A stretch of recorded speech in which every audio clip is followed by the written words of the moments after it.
मूर्ख साधु और ठग। एक बार की बात है, किसी गांव में एक साधु बाबा रहा करते थे। पूरे गांव में वह अकेले साधु थे जिन्हें पूरे गांव से कुछ न कुछ दान में मिलता रहता था।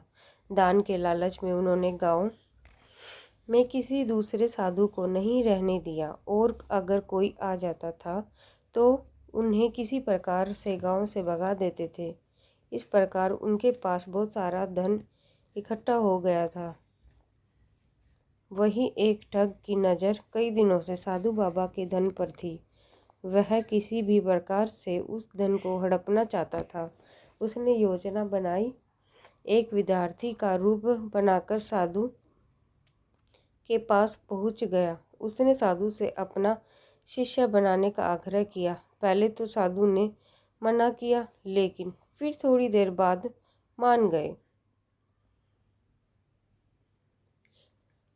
ठग को अपना शिष्य बना लिया। ठग साधु के साथ ही मंदिर में रहने लगा और साधु की सेवा के साथ साथ मंदिर की देखभाल भी करने लगा। ठग की सेवा ने साधु को खुश कर दिया, लेकिन फिर भी वह ठग पर पूरी तरह विश्वास नहीं कर पाया। एक दिन साधु को किसी दूसरे गांव से निमंत्रण आया और वह शिष्य के साथ जाने के लिए तैयार हो गया। साधु ने अपने धन को भी अपनी पोटली में बांध लिया। रास्ते में उन्हें एक नदी मिली। साधु ने सोचा कि क्यों न गांव में प्रवेश करने से पहले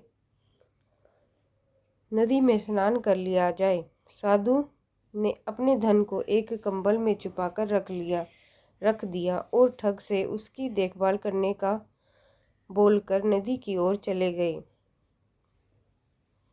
ठग की खुशी का ठिकाना नहीं रहा। उसे जिस मौके की तलाश थी वो मिल गया।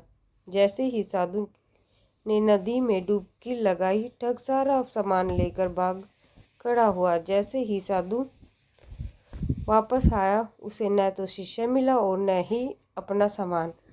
साधु ने ये सब देखकर अपना सिर पकड़ लिया।